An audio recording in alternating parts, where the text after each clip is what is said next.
Principle 21. The Master's Verdict. Your entire life, people have been telling you how to be, how to behave, what to read, and what to strive for. Now, give yourself the lawful right to establish your own canons. It is for you to decide what is right for you and what isn't, because you are the one shaping your personal world. You have the right to determine as true something that others consider false, so long as it does not harm anyone. When you assume the privilege of passing your own verdict, you are staying true to your own credo. The right to pass the Master's verdict means freedom from oppressive circumstances, from everything that puts a cloud over your life and throws obstacles onto your true path. It will help you acquire a certain calm confidence. Interpretation. There are as many opinions in life as there are people. Some call it black, others call it white. Whom should you believe? As you will remember, the world is a mirror. It agrees with everyone who dares pass judgment. But you are not a mirror. Either you are the kind of person who accepts other people's verdicts, or you are the master who arrives at their own verdict. In this case, which truth you consider the ultimate truth, which side you support, the blacks or the whites, is no longer an issue. Now you can decide on your own truth. My decision is this, because I am the master of my own reality. And it will work because you have the variant space and the dual mirror at your disposal. Everything you need to manifest your vision into physical reality. There is just one condition. You must have the boldness to exercise your right. If you indulge in self-doubt or have qualms of conscience, your verdict will lose its power and you will be transformed from the lawmaker into the accused. You never take the right action when you doubt yourself. It is not so much a matter of how rightly you think or behave. It's a matter of how confident you are in being right. You mustn't allow the master's will to become a dictate of the mind. A verdict only has power when the heart and mind are one. Those who fail to listen to their heart never master. They make mistakes. Principle 22. Declaring intention. In order to shape reality effectively, you have to try to control your thoughts and not let them run away with you. It can be a bit of a strain at first, but with time, it will become a habit. Don't do anything just for the sake of it, mindlessly, floating about in an amorphous jelly of uncontrolled thinking. State your declaration of intention. Concentrate on your goal. This does not mean that you have to be permanently on maximum alert. Let your thoughts drift as much as they want to, but be conscious that it is happening. If my mind is wandering, it is because I am allowing it to. Then, when you need to, return to a state of concentration, equally as mindfully.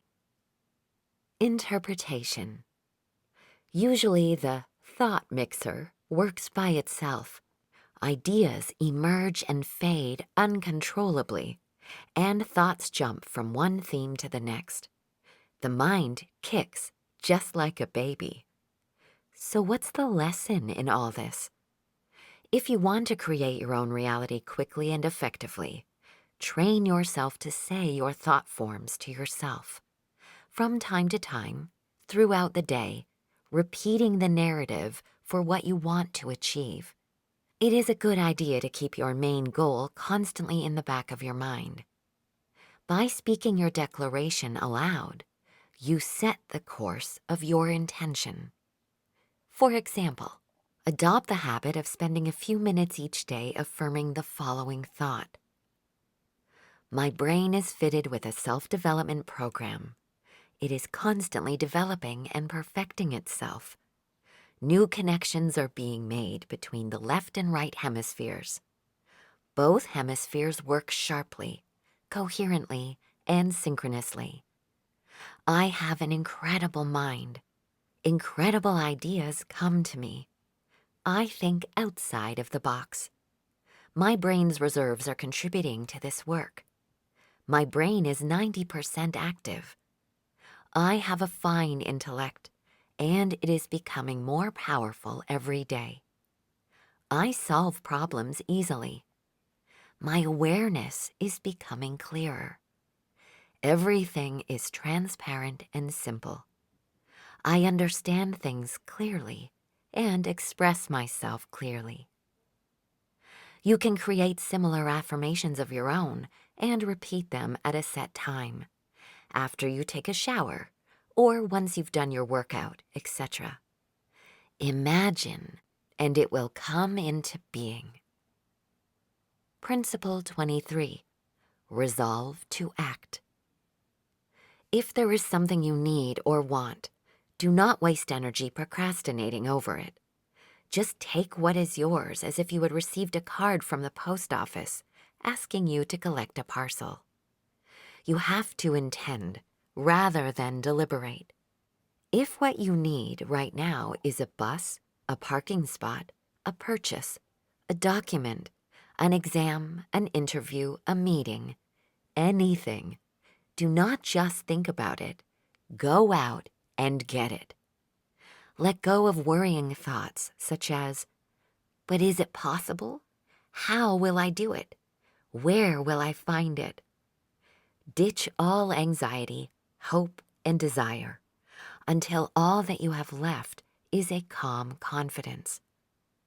Focus on what it feels like to get what you want, without all sorts of conditions or reasoning about it. For example, I don't think about whether I'll be in time for the bus, whether the bus will come, or how long I will have to wait. I simply walk to the bus stop knowing that the bus will arrive at any moment. Let this state accompany you everywhere. Interpretation. Usually, when you experience any momentary desire, an analyzer switches on in the brain and starts asking, but will it work or not? You have to give up this harmful habit. Desires are not fulfilled. Dreams do not come true. But pure intention manifests. It is not the desire itself that leads to manifestation, but the affirmation of what is desired. Intention is not about intensity or zeal. It is about quiet focus and resolve. If you doubt or fear, the world, like any mirror, will reflect your emotional state.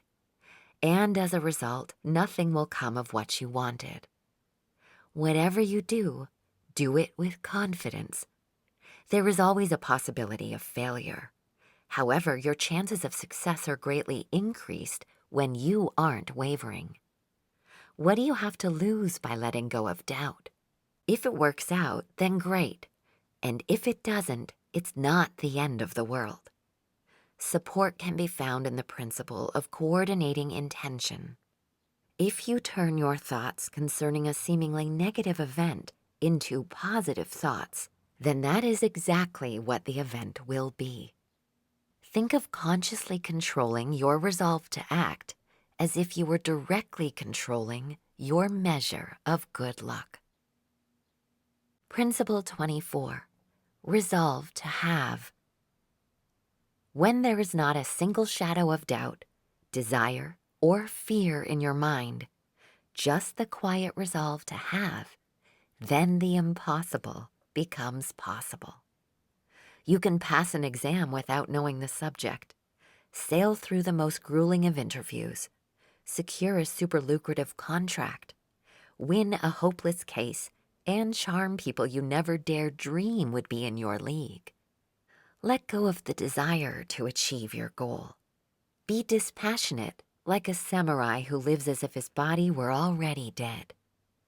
Be reconciled with the idea of defeat, but in your thoughts, Imagine that the goal is already in the bag. Cast hope aside. Hope is the lot and salvation of the weak. Have nothing but the willingness to receive it. That is what you want, right? So what's the problem? Yours it will be. Interpretation. Desire is when you focus your attention on the goal. Internal intention is when you focus your attention on the process of progressing towards the goal. Outer intention is when you focus your attention on how the goal is manifesting of its own accord. Inner intention helps you achieve your goals within the physical world. Outer intention selects the goal from within the variant space. Inner intention is aimed at directly influencing the world around us, whereas outer intention allows the goal to be realized in accordance with the intention. Unconditional, unreserved belief in success is what triggers the workings of outer intention. Usually the mind desires and the soul protests, or the soul longs for something and the mind won't bring it into play, as a result of which the image that stands in front of the world mirror is blurred and indistinct. When the soul and the mind are united in their striving, a clear image is generated, which is instantly materialized from the variant space via the mirror. Mean to have what you imagine. You have nothing to lose. Your options are limited only by the clarity of your own intention. Principle 25. World Cleanup. If you are experiencing burdensome feelings of emptiness, have a good clear-up at home or at work. Rearrange your furniture. Get rid of accumulated rubbish and old things you no longer need. Then rearrange your possessions you need and value tastefully and with care. You will feel spurred energy and sparked joy. Cast away negative thoughts just as strictly and resolutely, so that they don't sour your world. Fear, anxiety, doubt, negative expectations, dissatisfaction, judgment, resentment, feelings of guilt and inadequacy. Clear all this rubbish off your personal planet. Interpretation. Constructive activity is the best cure for depression. The results are never long in coming. When you are creating something, no matter what that is, the soul regains a lost taste for life. Have a good old tidy up. Taking out the rubbish is a particularly effective remedy for depression. In the same way, clear up your entire personal world. Everyone creates the layer of the world they live in with their thoughts and actions. Your mindset and way of thinking play a fundamental role. Your world will become as you imagine it to be. If you perceive the world as an aggressive, hostile place, then that is how it will show up for you. If you believe that all the benefits of this world are only achieved by putting in a huge amount of effort, you will constantly find yourself having to work really hard. If you believe that wealth and success are satellites of the elite, you will always find yourself standing at the back of the queue. The more negativity you have swimming around in your mind, the more miserable your reality will be. By getting rid of the negative stuff, you will be surprised to find your reality increasingly taking on warmer, cozier shades.